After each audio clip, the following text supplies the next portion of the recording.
좀 잡히시나요? 예. 그래서 천지공사, 새로운 우주 문명의 패러다임을 찾아서 뭐 이렇게 멋지게 표현한 포스터가 있어서 한번 가져와 봤습니다. 천지공사를 지평을 하시는데, 천지공사는 자, 이제는 이해 가실 거예요. 상주님이 천지신명과 더불어 이 세상의 모든 일을 심판하는 것이다. 왜 이렇게 평가를 했냐면요, 상진이 오셨을 때 당시에 공사라는 뜻이 뭐냐면, 공사라는 것은 지방관이 내려와서 그 지방에 있는 송사를 다 듣고 판결을 공정하게 한다는 거예요. 그래서 단어 뜻으로 보게 되면 천지신명과 더불어 이 세상의 모든 일을 심판을 공정하게 한다라는 뜻을 갖고 있죠.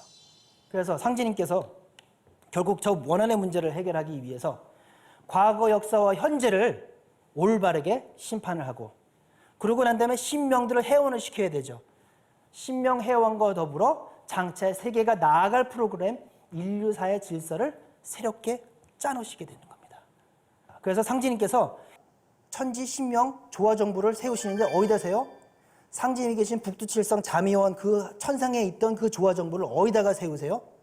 인간으로 내려와서 인간 세상에다가 세워놓고 그 대신들을 다 데려오고 인간계에서 살고 있었던 그 수많은 신명들을 다 조화정부로 불러들이십니다. 그래서 천지신명들이 인간 세상에서 못다한 꿈을 신명계에서나마 흡족할 수 있게 하기 위해서 각자에게 알맞은 정부에서의 자리를 주고 천지의 살림을 그들이 직접 주관하게, 참여정부죠. 그래서 그 신명들과 함께 상생의 도로서, 자, 억울한 사람들 다 모았는데 그 모은 사람들한테 자리를 줬더니 가가지고 막 복수를 한다. 이러면 안 되겠죠. 상지님께서 세우려고 하는 거는 상생의 세상이거든요. 상생의 후천 지상 성경을 세우려는 거예요. 그 목적이거든요. 그래서 그 신명들과 함께 상생의 도로서 인류의 새 역사를 건설하는 공사를 보십니다. 그래서 신명들이 천상 조화정부에 참여해서 현실 역사를 주도해서 이끌어감으로써 본인의 한이 풀릴 수 있게 그렇게 공사를 보시는 거예요. 엄청나지 않습니까? 그래서 상지님께서는 천지신명과 더불어서 심판하고 이제 프로그램을 짜시는데, 그게 세운과 도운이라는 게 있습니다. 그 두 가지로 나눠져 있는데 좀 전문적인 얘기죠. 그거는 상지님께서 그렇게 틀을 잡아놓으셨어요. 세운이라고 하는 것은 신명들이 해원을 하며 나아가는 세계의 역사의 전개 과정, 그 프로그램을 짜신 게 세운공사고, 자, 그래서 한을 푸는 그 과정이죠. 상지님의 도가 세상에 뿌리 내려서 장차 질병 대란에서 인류를 건져 상생의 지상 성경 낙원을 건설하는 프로그램을 짜시는 것이 도원공사. 그러니까 뭐예요? 여기 구원의 법방, 이 구원을 위한 공사를 마련하신 게 도원공사가 되는 겁니다. 그래서 일단 도원공사는 다음 시간에 이 구원의 법방 생존의 비밀, 진짜 핵심적인 내용은 다음 시간에 할 것이고, 일단은 오늘은 이 문제를, 인류를 구원하기 위한 이 해원을 위해서 세운을 보셨는데 어떻게 그 세운 공사를 보셨는가를 확인해 볼게요. 자, 세운 공사는 뭐라고 했어요? 원한을 푸는 공사라고 했어요. 자, 그러면 아까도 얘기했지만 원과 한이라고 했죠. 원은 전쟁의 문제, 한은 대부분 사회 문제죠. 자, 그러면 사회 문제는 해결이 쉬워요. 자, 가난한 사람, 너무 가난해서 다시 태어날 땐 좀 부자로 태어나게, 그럼 뭐 오케이, 부자로 태어나게 해주면 한이 풀리죠. 그죠? 배고픈 사람은 배부르게 해주면 되고, 저는 일평생 노력했는데 이름 한번 못 얻었어요. 그러면 좀 그냥 탤런트 돼가지고 이름 한번 확 날려라. 그러면은 해원이 되죠. 사회 문제는 해결이 돼요. 근데 문제가 뭐냐면 이제 원의 문제. 아까 보면은 제국주의가 와가지고 일방적으로 죽였어요. 그럼 한 맺고 태어났어요. 그럼 어떻게 해요? 복수를 하려고 하죠. 그래서 어떻게 돼요? 너 죽고 나 죽자가 돼요. 너 죽고 나 죽자가 되다 보면 어떻게 돼요? 인류가 다 망하게 되는 거예요. 그러니까는 상지님께서 보상을 해주마. 그런데 그 와중에는 저는 보상도 싫습니다. 이에는 이, 피에는 피. 저는 무조건 보복을 하겠습니다. 아무리 상지님께서 보상을 해주고 아무리 살기 좋게 해줘도 꼭 보복을 해서 그러면 너 죽고 나 죽자가 되는데 그래도 꼭 그걸 해야 되겠느냐? 저는 그래도 그렇게 해야 되겠습니다. 이 철천지한 내 자식을 눈앞에서 찢어 죽이는 그걸 봤는데 내가 어떻게 그걸 용서를 합니까, 상진님? 이런 신명들이 있단 말이에요. 근데 상진님이 만들려고 하는 세상은 뭐예요? 상진님이 이념은 이 상생의 세상에서 후천 성경, 지상 성경을 만드는 게 목적인데 원한 맺힌 신명이 보복만 가하고 하게 되면 상생이 와요. 또 다른 원한이 생기게 되는 거잖아요. 그러니까는 이 문제를 해결할 수 있는 책임자를 불러야 돼요. 책임자. 그 수많은 신명들이 있었어요. 원한 맺힌 신명들이 있었는데 그러면 책임자를 누굴 선정할 것이냐? 자, 책임자를 낳는데 자기 볼일만 보고 먹튀해가지고 날라버렸다. 안 되죠. 그죠? 그리고 책임자를 내세웠더니 마치 저 중국 공산당 문화혁명 때처럼 어린애들한테 빨간 완장 채워놨더니 으아 너 애들 다 죽었어 해서 복수해가지고 다 죽여버린다. 안 되죠. 그러면 안 되잖아요. 그러니까 어떤 사람을 책임자로 둬야 되겠어요. 원한이 맺혔지만 자기의 원한을 보복하지 않고 용서를 하고 상생의 세상을 여는 성자가 돼야 되는 거예요. 원한 맺힌 사람 중에서도 각기 다른 사람들이 있었겠지만 그 중에서도 정말 원대한 뜻을 갖고 있었던 성자들도 있었을 거 아니에요. 그죠? 그런데 그리고 또 사연도 구구절절해야 돼요. 그래야지 모든 사람들이 내가 거기 원신의 책임자 나도 되고 싶소. 이제 그러는데 일단 사연이 딱 대봤을 때 이 사람 사연은 인정. 이 정도 돼야 돼요. 그리고 또 그 사연의 내용이 길어야 돼요. 오랫동안 누명을 쓰셨답니다. 그래. 그 어르신 정말 오랜 시간 누명 쓰고 참 고생하셨다. 인정. 그리고 그분이라면 내 따르지. 이런 인사가 나오셔야 되는 거예요. 그래서 원신의 책임자는 복수하지 않고 공도에 입각해서 자기를 희생하는 그런 성자. 그런데 그런 분이 딱 있어요. 그분이 누구냐? 그분이 단주라는 분이에요. 그러니까 상진님께서 원한의 문제 얘기할 때 우리가 동학 원한 문제를 얘기할 때는 500년 역사예요. 하지만 상진님께서는 4,300년 전의 역사, 4,300년 동안의 그 원한의 기도, 원한의 역사 얘기를 하고 계시는 거예요. 근데 그분이 단주라는 분인데 상생의 그 새 세상을 여는 주역으로 저 천상 조화정부에서 단주 신명을 장차 지구상의 세계 일가 통일 문명을 여는 신명기의 주인공으로 삼으셨는데 이분이 누구시냐? 이분이 자 여기 읽어볼게요. 4,300년 전 서방 한족 요임금의 제위 선양에 얽힌 슬픈 이야기가 있는데 요임금의 아들이 단주예요. 그 요임금의 아들이 단주인데 그 사람이 바둑의 시초로 알려져 있어요. 그래서 기원을 가면은 단주하면 다 알아요. 여기 있기는 단주 말고 단주란 분이 바둑을 처음 두신 분이에요. 내용은 어땠느냐? 원대한 꿈을 꿈고 동방족, 이 한민족과 서방족, 이 중국 민족이 대통합을 이루어서 모두가 평화롭게 잘 사는 대동세계를 만들려고 했던 거예요. 근데 그 아버지는 요임금인데 그 실제로 경전을 읽어보잖아요. 서경시경을 읽어보잖아요. 그 맹자도 읽어보고 이제 회남자 읽어보면은 요임금이 성자라고 알려져 있었는데 실제로 역사는 뭐였냐? 형의 왕위를 무력으로 찬탈해가지고 전쟁으로서 자기 형을 제거를 하고 자기가 왕이 됐어요. 그래서 실제로는 요임금의 그러한 그 악정 때문에 그 눈물이 민중의 눈물이 모여가지고는 홍수가 났다. 뭐 이런 평가들도 있어요. 그래서 요임금은 전쟁을 해서 주도권을 잡으려고 하는 같이 타협을 하려고 하지 않아요. 그리고는 이렇게 너는 오랑캐, 나는 멋진 사나이. 뭐 이제 이런 식으로 나누는 그런 생각을 갖고 있어요. 근데 아들이 아빠의 생각을 이해를 못하고 자꾸만 부처님 도 닦는 소리만 하는 거예요. 그냥 그렇지 않고 다 같이 잘 살아야죠 아버지 하니까 어떻게 돼요? 너는 내 후계자 할 수가 없어. 내 뜻을 받아들일 수 없어. 내 야망을 너는 채워줄 수가 없어.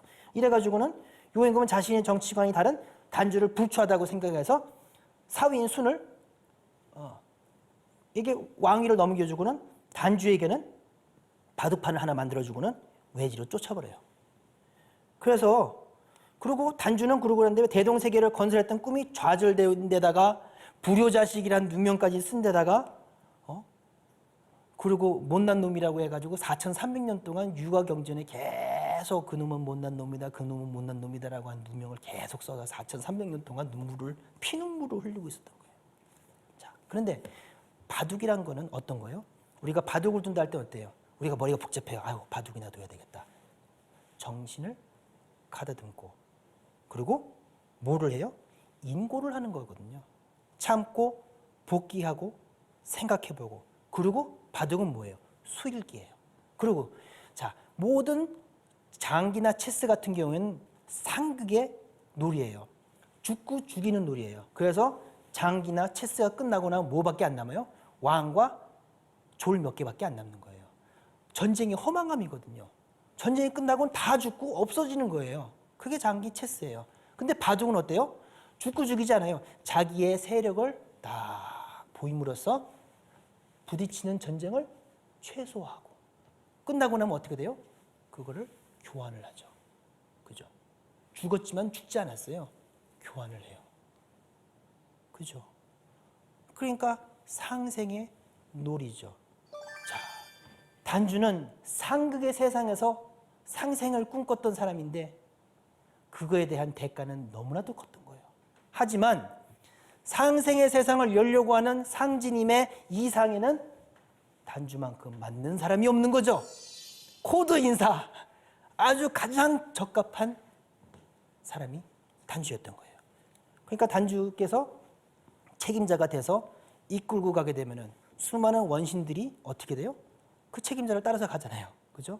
그래서 이 원한의 증오의 에너지를 어떻게 돼요? 승화를 시켜서 지구의 구원의 법방을 내려주는 일로서 그 조상님들이죠. 결국은 그 조상님들의 원한을 후손들의 인류 구원을 위해서 역사하게끔 그렇게 공사를 본 거죠. 너무나도 감사한 얘기 아닌가요? 자, 한을 풀어준다는 것만으로도 가슴이 벌렁벌렁한데, 자, 근데 상진님께서 단주를 책임자로 세우고는 세상 판도를 어떻게 돌아가게 하느냐? 단주의 오선위기 바둑판도수로 돌아가게 해요. 단주가 해원하는 과정에서 선천상극의 원한들이 풀리면서 온갖 참사와 질병으로 신음하는 신명계와 인간 세계가 바로 잡힌다. 상진이 직접 말씀하신 걸 들어볼까요? 바둑은 당효가 창시하여 단주에게 전하였느니라. 그러므로 단주의 해원은 오선 위기로부터 비롯되나니 천하의 대운이 이로부터 열리느니라. 이로써 또한 조선의 시비를 푸느니라.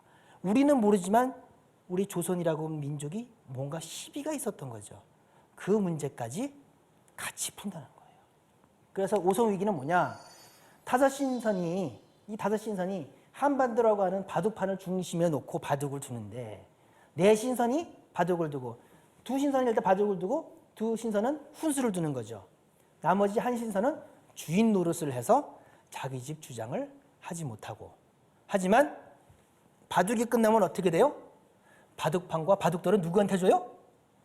주인한테 다시 돌려주는, 어쩔 수 없이 벌어져야 되는 전쟁이라면은 이런 식으로 해서 돌아가게끔 공사를 보신 거예요. 자, 여기에 상진님께서 또 한 가지 도수를 더 붙여주세요.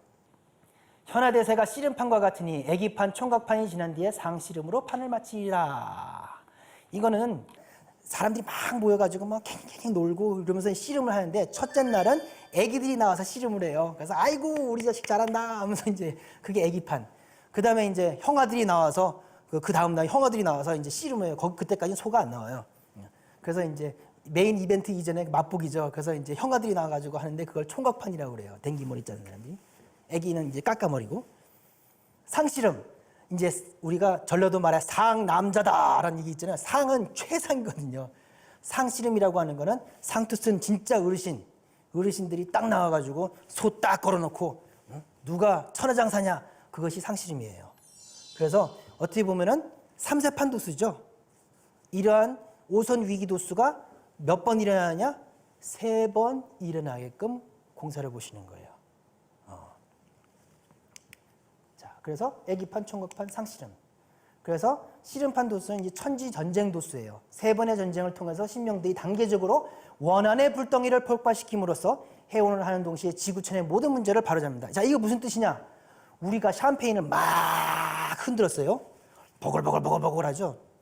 원한 맺힌 우리 인류의 그 미래와 같은 거예요. 근데 그때 그냥 빵 하고 터트려봐요. 빵 하면서 확 나오고 그냥 이제 그 콜크마이가 막 날아다니고 이렇게 눈에 맞으면 실명도 하고 그러거든요. 그런데 아우 난 그게 정말 싫어. 그럼 어떻게 해야 돼요? 김을 빼죠. 칙칙칙 3번 김을 빼고 퐁 하면은 터지지 않죠. 그렇죠?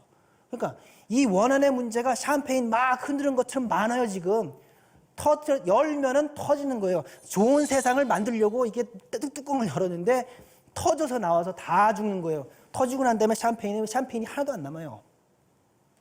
그러니까 어떻게 돼요? 그거를 칙칙칙 뽑은 거예요. 자, 그럼 눈치 빠르신 분들은 아실 거예요. 아, 그러면 그 3번이라는 게 1차 세계대전, 2차 세계대전, 그리고 3차 세계대전이겠구나. 그럼 왜 애기판, 총각판, 상시름이야? 자, 1차 세계대전은요. 러일 전쟁에서 시작이 돼가지고 러시아가 지면서 그 군대를 유럽으로 가져가게 되면서 그러면서 유럽에서 전쟁이 일어나게 되는 거거든요. 그러면서 1차 세계대전이었어요. 그러면서 어떻게 돼요? 제국주의가 끝나버려요. 그래서 1차 세계대전이 일어나가지고 식민지들이 다 독립을 해버려요. 그죠? 많이 독립을 했어요. 다 독립은 못했지만. 그러면서 제국주의의 그 기세가 꺾이면서 제국들이 없어져요. 러시아 제국도 없어지고, 그죠? 공산주의 돼버리고. 합스부르크도 깨지죠? 오스만 터키도 깨지죠? 그러고는 새로운 나라들이 나와요. 영국, 프랑스, 독일, 뭐 이제 이렇게 나오죠. 그리고 이제 그때 1차 세계대전 때 뭘로 막아져요? 갑자기 독감이 돌면서 끝나게 되죠. 그래서 1차 세계대전이라고 하는 그 원한 문제, 그 전쟁 서로 간에 이렇게 끌려야 되는 문제를 최소화해가지고 한번 끌고 두 번째 전쟁이 났던 건 중일전쟁부터 시작이 돼요. 자, 첫 번째는 러일 전쟁인데 일본 애들이 머리를 딱 깎았잖아요. 그래서 깎아준 머리 같았다 해가지고 상림이 애기판에다 둔 거예요. 중일전쟁은 중국 사람들이 황비용 보면 이렇게 하면 이게 변발을 해가지고 샥 하는데 보면 이게 댕기머리 같잖아요. 중일전쟁이 시작이 돼서 중일전쟁으로부터 해서 일본이 대동아 공영권으로 가가지고 그게 이제 독일, 이탈리아, 일본이 삼국동맹을 해가지고는 2차 세계대전이 벌어지는 거거든요. 2차 세계대전이 벌어지면서 어떻게 돼요? 제국주의란 제국주의는 다 깨져버리고 모든 식민지들이 다 독립을 해버렸어요. 한이 풀렸네. 그렇죠? 근데 그때 그 문제를 끌 때 어떻게 돼요? 원자폭탄이 터지면서 인간이 만든 병이죠. 그러면서 전쟁이 끝났어요. 그리고 이제 세 번째는 상시점, 상투쟁이. 그건 남북전쟁이거든요. 남북전쟁을 해서 지금 50년째가 됐는데 아직 3차 대전이라는 건 없어졌죠. 아직 끝나지 않은 전쟁이에요. 근데 그 전쟁을 마지막으로 해서 전쟁이 끝나는 거예요. 전쟁을 끝내기 위한 전쟁인데 그 전쟁을 끝낼 때 상진님께서는 뭘 이용을 하시냐면은 그래서 3차 대전 나가지고 다 죽어버리면 어떻게 해요? 그러니까 다 죽기 전에 무슨 걸 끌어오시냐면 천지이법으로 있는 이 파퓰레이션 크래시를 그때 가져와요. 그러면서 세계 전쟁을 다 끝내버리고, 그렇죠? 그러면서 구원의 법방으로 사람을 살리는 그런 얘기인데 그 얘기는 뒤에 알아봐야 되겠죠. 그래서 자 보세요. 우리가 만약에 상진님께서 벌써 3번의 김을 뺀다고 해서 김을 뺐는데 또 불구하고 두 번째에서는 원자폭탄과 같은 그런 일이 벌어졌어요. 만약에 상진님이 오시지 않아서 그 문제를 끌지 않고 그냥 놔뒀다면 어떻게 돼요? 이제는 아시겠죠? 어떤 일이 벌어질 우리의 인류의 미래가 상진님이 오지 않는 상황이었다면 어떤 미래였는지. 그리고 이러한 인류 구원을 위해서 상진님께서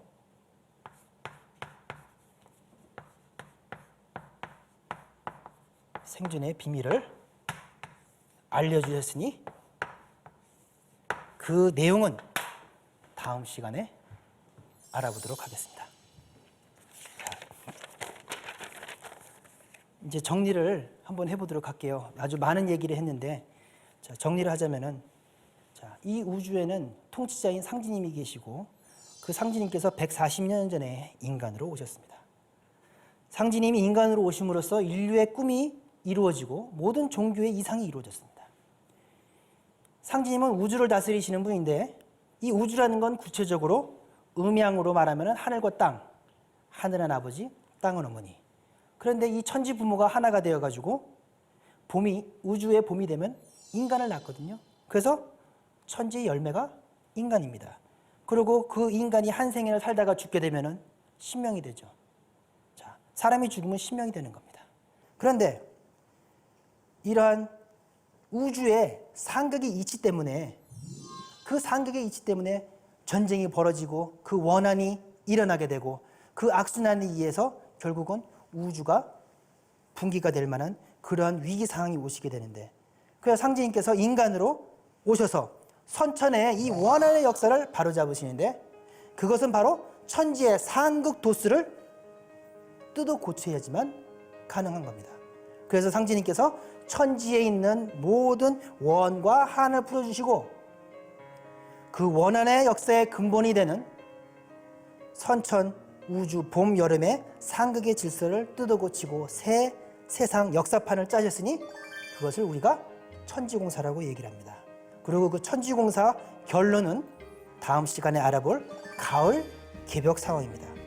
바로 이때 인류는 어떻게 구원을 받나, 나와 너, 우리들은 어떻게 살아남고 인류는 어떻게 건져서 후천 성경을 건설을 하는가, 그 구체적인 내용은 다음 시간에 알아보도록 하겠습니다.